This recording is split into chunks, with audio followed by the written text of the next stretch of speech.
Hello, everybody. Thank you for joining the Great Dynamics podcast. My name is Ahmed Hassan. And today, as always, we have a very illustrious guest, one that I've been aiming to talk to for a very long time. Today, we have as our guest, HI Sutton, a.k.a. Covert Shores. And for people that follow OSINT, that are interested in anything naval, they definitely should know him. So, HI Sutton writes about the secretive and underreported submarines seeking out unusual and interesting vessels and technologies involved fighting beneath the waves, submarines capabilities, naval special forces underwater vehicles, bit of a mouthful, and a changing world of underwater warfare and seabed warfare. To do this, he combines the latest open source intelligence with traditional art and science of defense analysis. He occasionally writes non-fiction books on these topics and draws analysis-based illustrations, which are awesome to bring the subject to life. In addition, HI Sutton is a naval history buff, a data geek.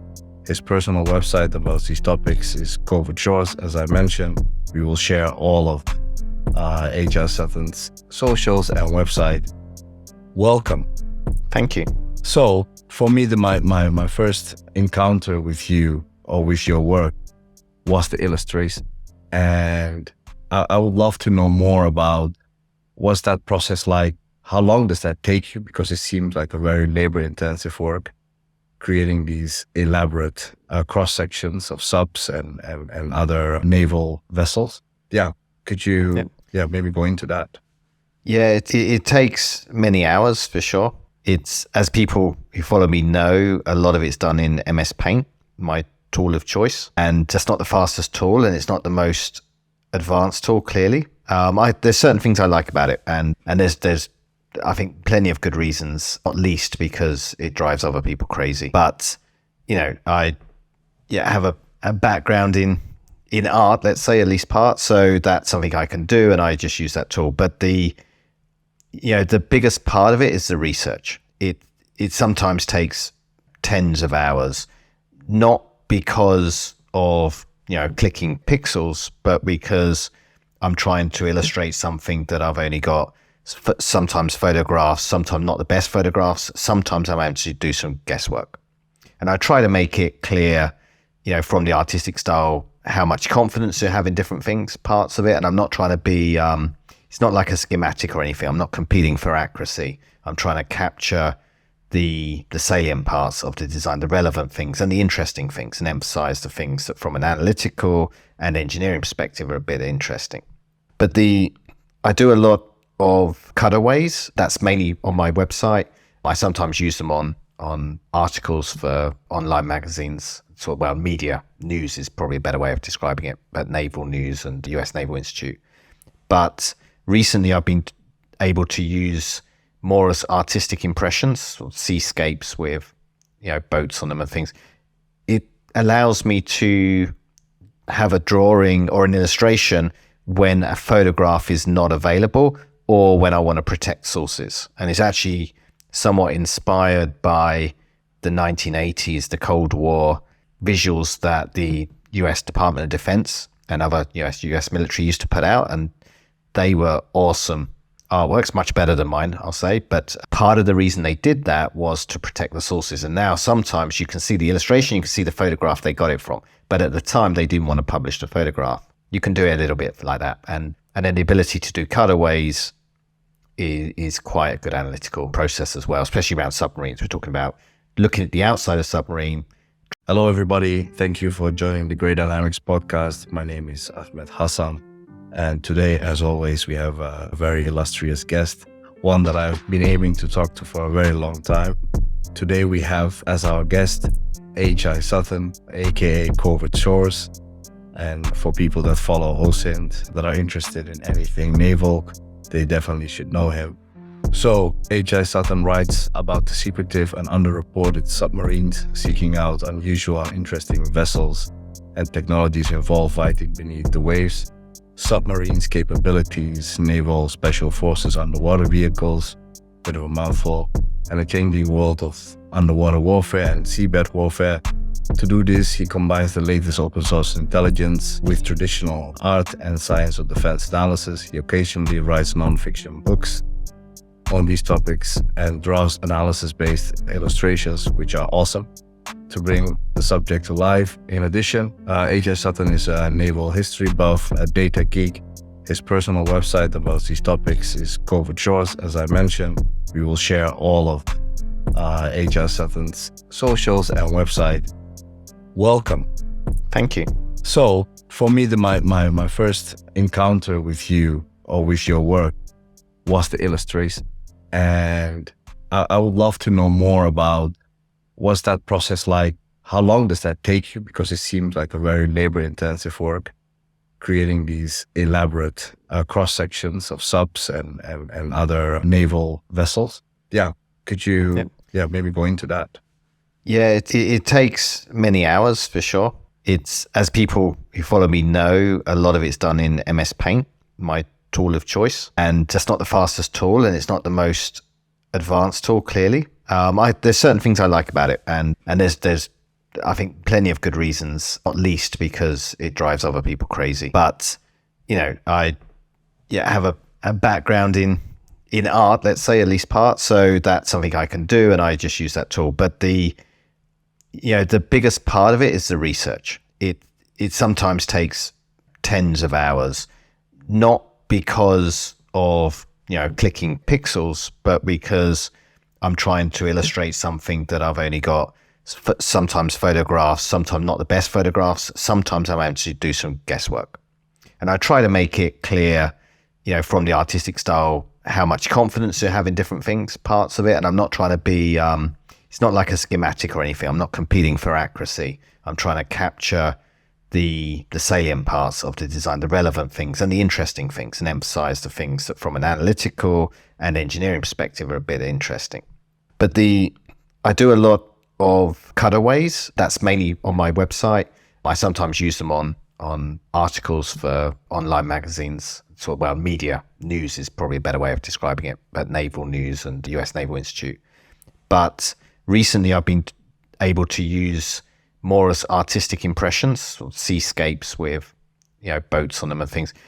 It allows me to have a drawing or an illustration when a photograph is not available, or when I want to protect sources. And it's actually somewhat inspired by the 1980s, the Cold War visuals that the US Department of Defense and other US military used to put out. And they were awesome artworks, much better than mine, I'll say. But part of the reason they did that was to protect the sources. And now sometimes you can see the illustration, you can see the photograph they got it from. But at the time, they didn't want to publish the photograph. You can do it a little bit like that. And then the ability to do cutaways is quite a good analytical process as well, especially around submarines. We're talking about looking at the outside of a submarine, trying to figure out what's on the inside, at least in the material sense.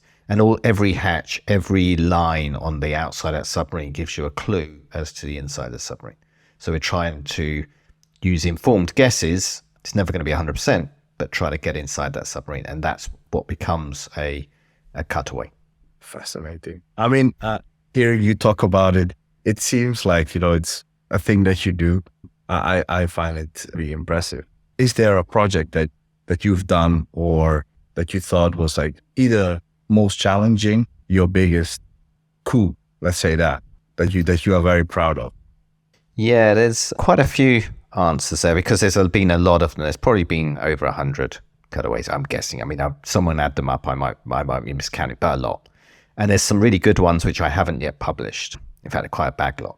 It's the obscure submarines. There's some I like just because of artistic reasons. There's some I like just because the design's interesting. I think the Typhoon is by far the most popular one I ever drew. It's one of the first I did. And I did it for, I'll be honest, partly for SEO reasons. I thought, if I've got the drawing of this, I've got the skill to draw it, what submarine should I draw? What do people Google? Typhoon class, that's the biggest submarine in the world. At the time I did it, there were no schematics. Since then, there have been schematics available and things. So I could have done it much better if I drew it now, but and I'm more practiced. But I'm not going to change it because it's been out there for many years. I don't know, more than 5 years. I can't remember when I drew it. But that's probably the one. That's the one I put on T-shirts. That's the one that, it sticks. but it's not necessarily the best draw and it's not necessarily the best project. The biggest or the most complex one in a sense has been the Belgrade, which is a pretty impressive Russian submarine that's been built. And I started doing the cutaways before it had been launched based on guesswork of what we had. And I'll be honest, I got it quite wrong. So every time we get a better image, and it's taken years, you get a better image, you go and update the analysis. And frankly, they built it in a way that I wouldn't have, it's easy to say, well, if we were designing a submarine sitting here in the podcast, we'd do it differently. Why did they do that? Why did it? But it's been an interesting journey. And I know at one point I actually put all the cutaways together to see the evolution of our understanding of this submarine, which was interesting itself. But it's also, people rip them off all the time. So you see them in magazines, and they tend to use the oldest versions for some reason. So that's another reason to keep updating things, because people will point out, say, oh, you got that wrong. It's like, what they might not be realizing is that they have the benefit of information that wasn't available when I did that, So I try to keep things updated. That's a roundabout answer. Typhoon, if I had to put just one. All right. And you touched upon the Belgrade. You get pushback from figures online, maybe state figures. Like, why are you doing this and you shouldn't be doing this? Or Not really. Not that I listen to anyway. I've done a few historic Western submarines, US Navy ones that are quite controversial. The, US Navy spy submarines. And since Blind Man's Bluff came out, which was quite a well-known book, an excellent book if you haven't read it, they sort of closed ranks a little bit, not to have that out there. Having said that, I definitely haven't felt an overall negative impact on it. From the cutaways, no one really cares. I'm not accurate enough to bother anyone that much. And in fact, people seem to like them. To be honest, among the submariner community, as far as I'm aware, they're generally appreciated. People will always like to tell you it's wrong and they know something you don't know, but that comes with the territory, right? I'm fine with that. It's probably true. For sure. I mean, we've had those conversations like, oh, maybe you shouldn't have that up, or, maybe you should change that. But I think, if it's in public domain, then anybody can use it. Yeah. It's the graphics much less so. The articles, that's more of an issue. And it's not been any major, or rather there's not been examples where we've annoyed the people we don't want to annoy. And there has been examples where it annoys surprising people. I don't want to list them, that wouldn't be wise, but you write something that is factual and you've got people who've got a vested interest in denying it even though it's factual, and they seek you out. And that's a pain in the backside. But overall, there's definitely been articles I regret because I got something wrong, or worse than that, where you chase the audience too much and you think, that's not the article I'm proud of, that's not the thing I want to write, but they're few and far between. So overall, I think getting it right. And as of yet, I haven't had the Official Secrets Act or anything like that around a submarine. It hasn't. Yeah, I don't think it's going to happen. Fair enough. I wanted to talk to you also about USVs, or uncrewed surface vehicles. Mm-hmm. And before we go into it, I don't think it was you because I would have known, and maybe if it was, please correct me. But from the discourse, the Ukrainian unmanned drone bomb, whatever we want to call it, that struck the Russian ships, it's being touted as a complete game changer. Is that the case? And maybe it's a two-part question. What's the fuss about USVs, and is it such a game changer?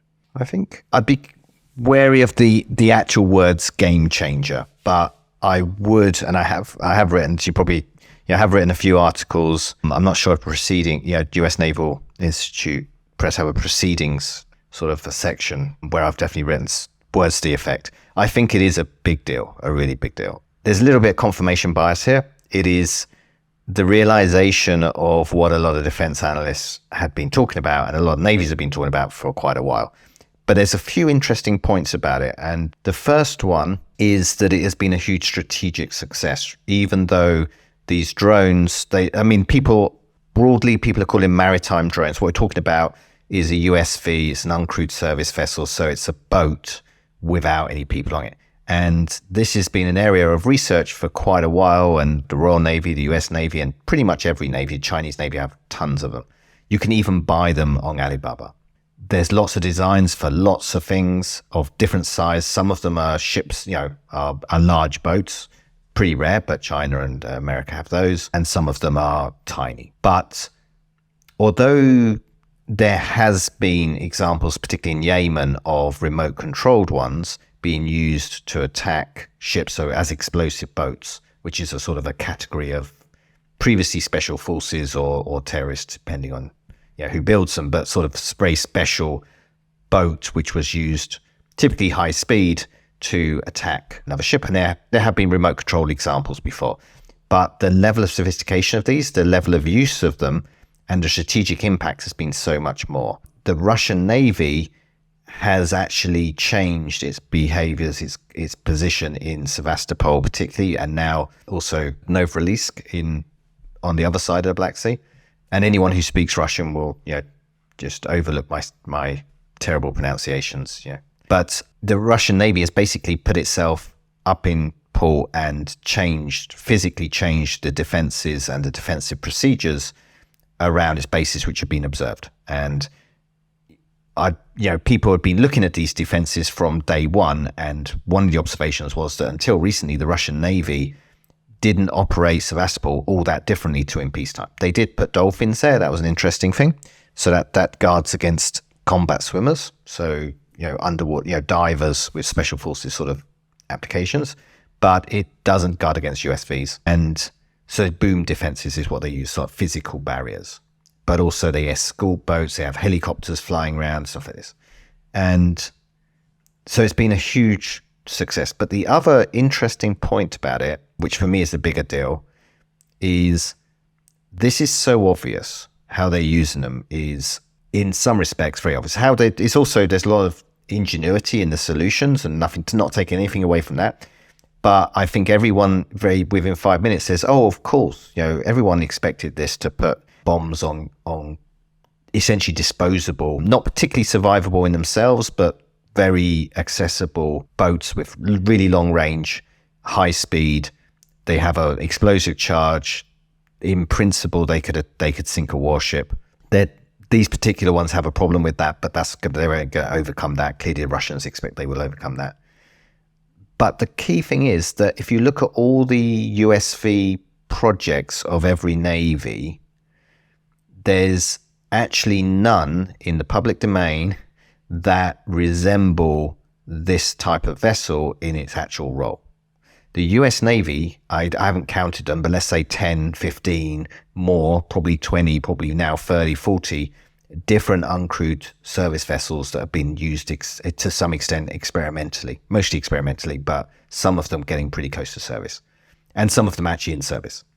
A huge number, all sizes, loads of roles, lots for ISR, so lots for intelligence and surveillance and reconnaissance.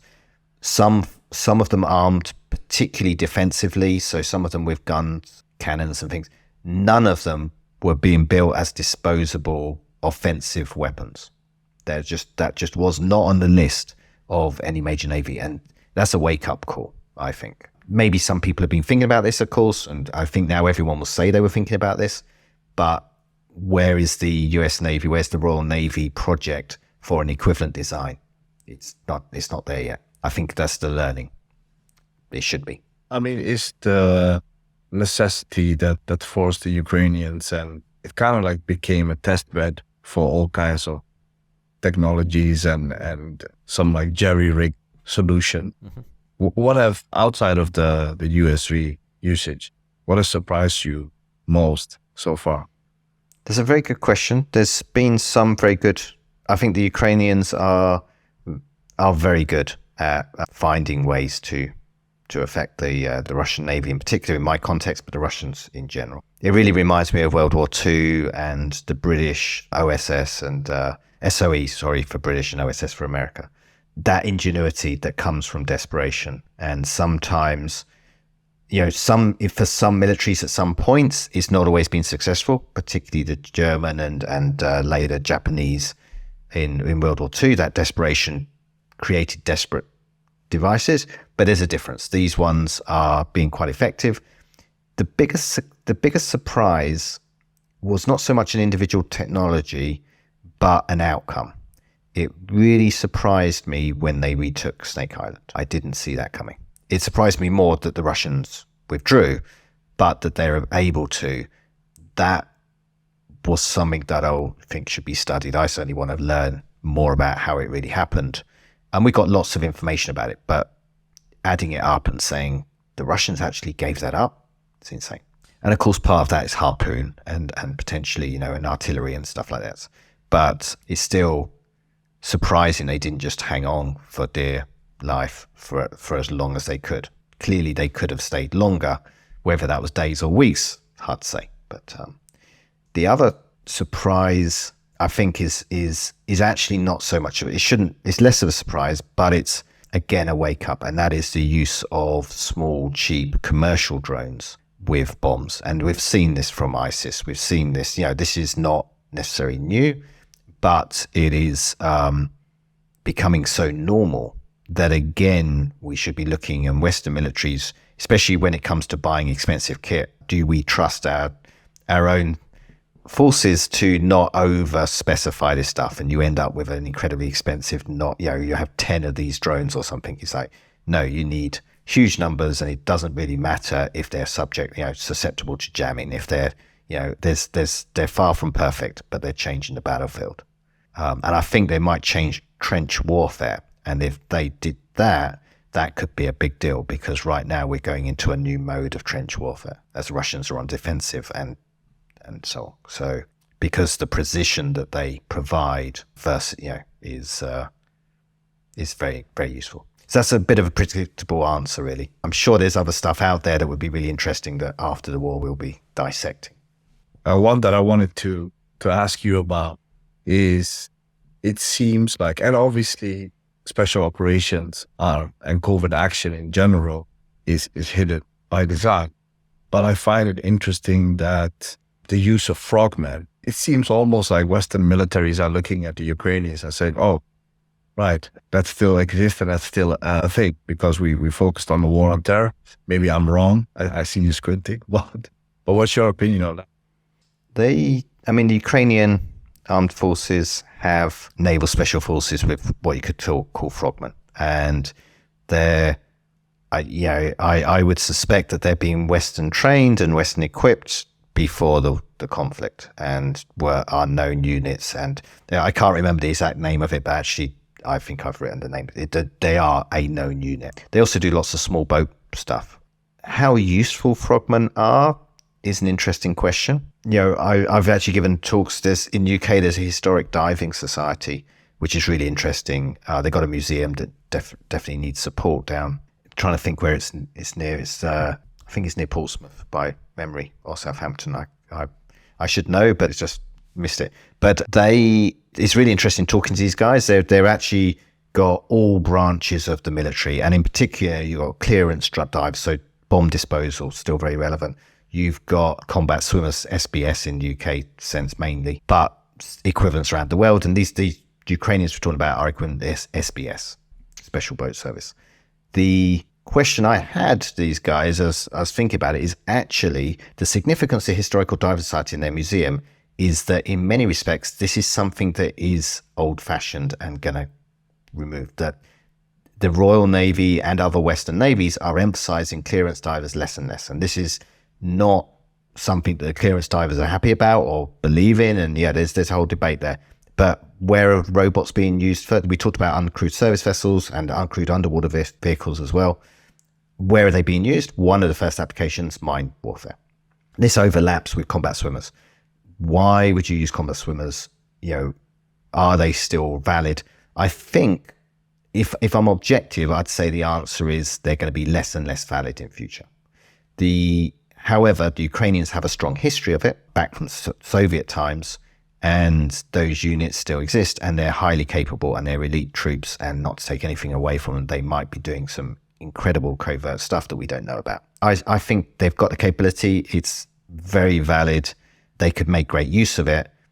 Whether it's the future is open to debate. And I'm not trying, I'm sure this is the one thing I say that people might not like me for, but I'm very interested in those technologies. The humans in the loop are tomorrow's weakness. We did a big article on Ukrainian SOF, so anybody interested, check it out. Something a little bit different. One of the things that I really was interested about, what you produced, are Narco-Subs, and the information on Narco-Subs and the state of the art. Yeah, could you go in a little bit about that?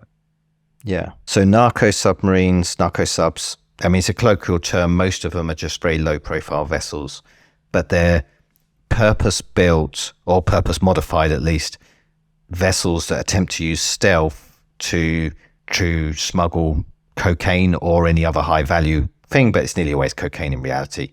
And most of them are operating between Colombia and Mexico, but you get some slight alternative routes in Latin America, and some have turned up in Spain.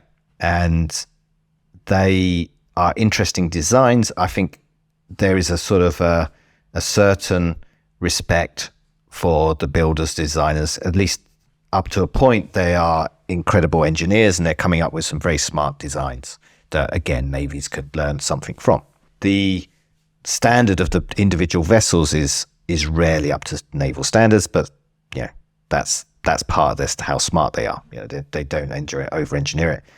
There's been many more than people realize. So when one does reach the Western media, it's always got novelty. People increasingly interested, I'm glad to say, because I used to write about them when no one seemed to care. But they're relatively recent. There are examples in the 90s, but really it became a thing in like 2005-06. And some years you get 10 found, some years you get 2 found. Recent years, it's really shot up. They've been sort of interdicting 30, 40 a year. If you extrapolate this, most of them get through, because otherwise they wouldn't keep doing it. Also, the payloads got smaller for a period of time. It's actually got bigger again. I think COVID had an impact on that. But clearly most get through, otherwise they wouldn't be bothering. I would say, conservative estimate, 1,000 have been built. And this is a pretty eye-opening number. People think of them as novel. I'm saying, no, there must be 1,000 built, because I've got a database of every reported one that I'm aware of anyway, which is over 200 now. And that's going back to 90s, but there's only a handful in 90s. And so you get a pattern. Their design's really interesting. There's lots about them. I definitely come at them from a defense analysis perspective, quite a distant perspective. I'm interested in particular in the variation of design and the ability to sort of guess, good confidence that 2 individual Narco-Subs were actually built by the same person, or at least designed by the same person. And including, and this is the most interesting one, there's one particularly unusual set of designs, and they've got certain features that are different from others. Every designer has like their signature. They choose to do things not always in the best way, but in a particular way, and then they replicate it. It works. And it's usually the way they do the windows, the way where the hatch opens forwards, backwards, the air vents, the mundane stuff. But they just have a way of designing it. And so this fingerprint appeared on some submarines in Colombia that were going up to Mexico, and they were the biggest and most impressive of their type. The only one that combines being a very slender vessel with an internal motor that's ever been found. What's interesting is the one that turned up in Spain that we know had gone all the way across the Atlantic, and that's a big story itself.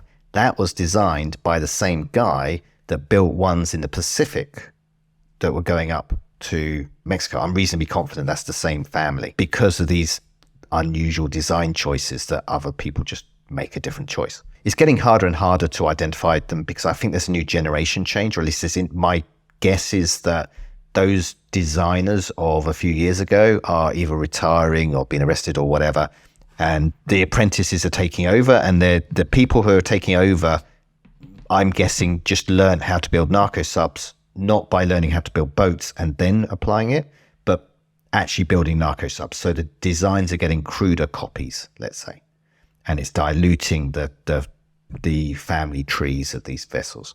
But it's an interesting topic. And like I say, the eye-opening thing is it's much more, there's many more of them being built and used than people could really imagine. Over 1,000 easily.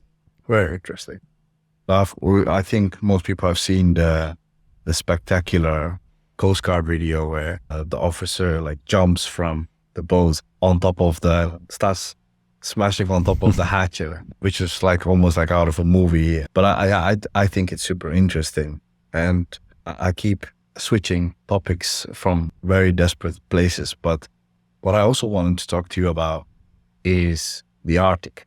We're doing now, I think we did it last year for the first time, and we got some good feedback. And we're doing a whole Arctic week where we're looking at all the Arctic Council members, and from analytic perspective, but also like what are topics that is ongoing, and like fiber optics and seabed warfare, all these things are what we are hearing about in the Arctic. So I would love to hear your opinions and your analysis on that. Yeah, the Arctic's another topic that's become a bit more mainstream, or a greater awareness, a bit of a hotter topic in the last few years, particularly Russia's attitude to the Arctic and its military forces there and its efforts to remilitarize the Arctic. On the submarine front, which is where I focus, the interesting thing there is that their main seabed warfare capability is based in the Arctic, at least the covert stuff. And so the large host submarines, or mother submarines, as you might want to call them, basically these giant, and they are among the largest submarines in the world. They've got a fleet of them, and they can go out and deploy another submarine. That's why we call them host submarines. They deploy another one which can dive really deep. It's also nuclear powered. These are larger submarines than anything the Royal Navy has. In fact, larger than anything the US Navy has, actually. And their purpose is spying. They can be used they can be used to support their own infrastructure and listening devices and potentially oil and gas as well, things like this. But they can be used offensively. And in peacetime, they do a lot of intelligence type work, and in wartime, it could be sabotage. It's an interesting capability. I'm not going to say that other navies don't have some of these capabilities, particularly in shallow water, but the Russians invest in it much more than other navies, even the US Navy. And the US Navy does have the USS Jimmy Carter, which I'm sure is a real box of tricks and very, very capable. But that's one submarine, not a fleet of submarines. And it's less extreme. The Russians, even when their economy was at its worst in the 90s, the one type of submarine that they were still building was these special mission submarines for seabed warfare. And I think maybe in the future with underwater drones, so UUVs or AUVs, that's autonomous underwater vehicles, or uncrewed underwater vehicles, depending on what you want to choose to call them, the Russians might be behind on that in some respects. They are definitely have them. They definitely can use them, but they're very invested in a 1970s model of how to do this. But it's still very impressive, and it's all based in the Arctic, and the Arctic is their plaything. Another curious thing to mention, it's almost going off topic, but something really interesting happened a few months ago, and it's partly because of the war in Ukraine, but it's in the Arctic. They had a submarine, a conventional submarine that they wanted to send to the Pacific. And the way they've done it in the past was to sail it through the Mediterranean on the surface. They would then do some missions off Syria and stuff like this and deploy it. But then they would sail it from there to the Pacific on the surface as a transit run via Singapore, more or less, through the Straits of Malacca, and up past Hong Kong to Vladivostok. This year, I think it's the first time it's ever happened, certainly in my awareness or memory, they actually sailed the submarine, a conventional submarine, the Northern Sea route, and took it across the Arctic to Vladivostok. And now that means that partly it's global warming, but partly it's also their infrastructure and willingness to do this.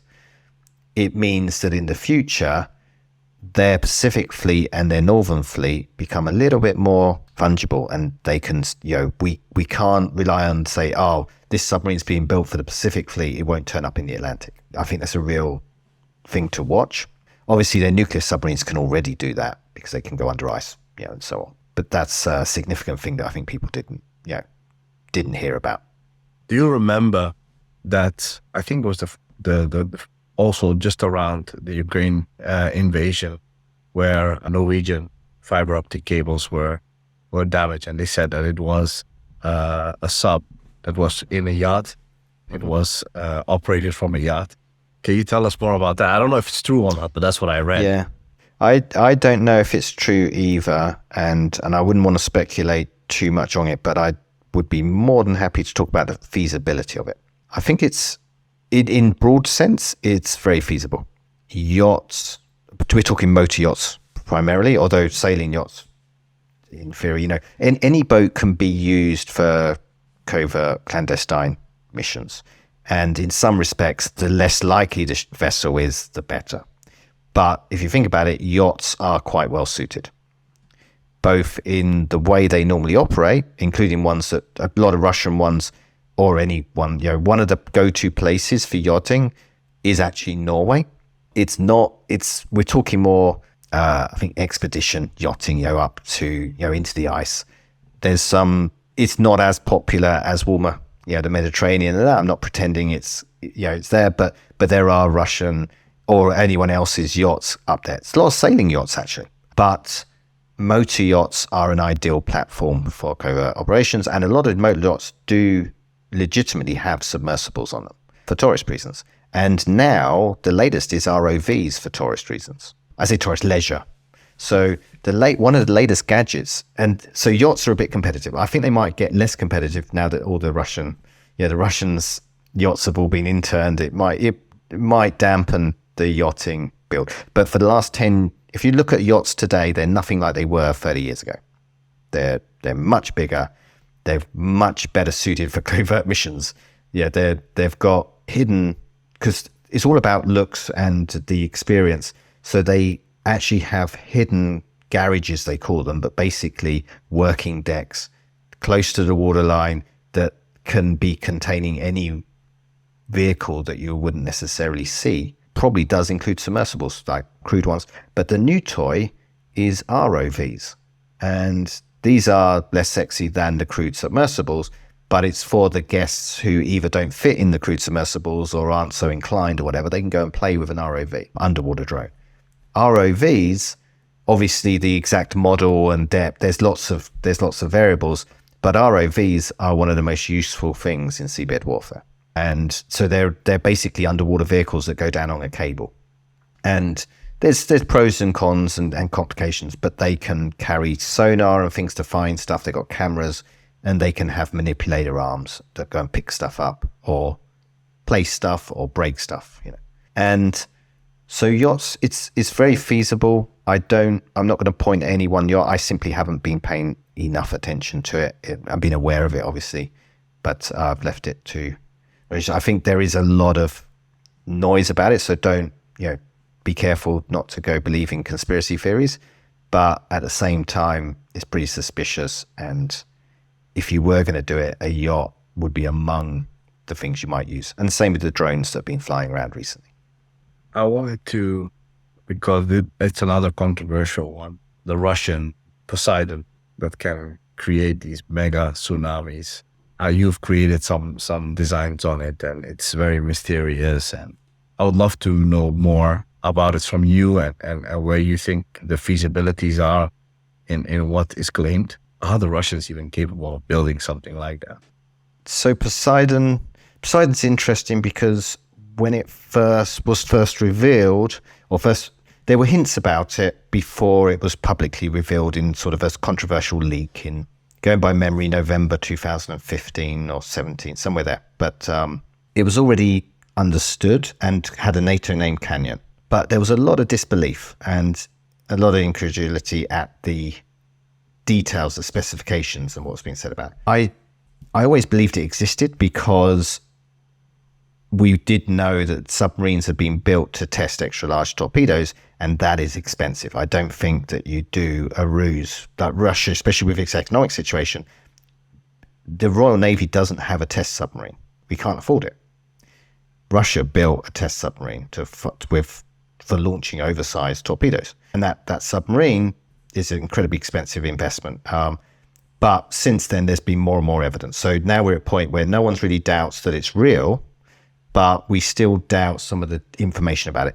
In particular, I found that a lot of the information about tsunamis and 100 megatons and cobalt salting and stuff was just Russian media, let's say, nonsense.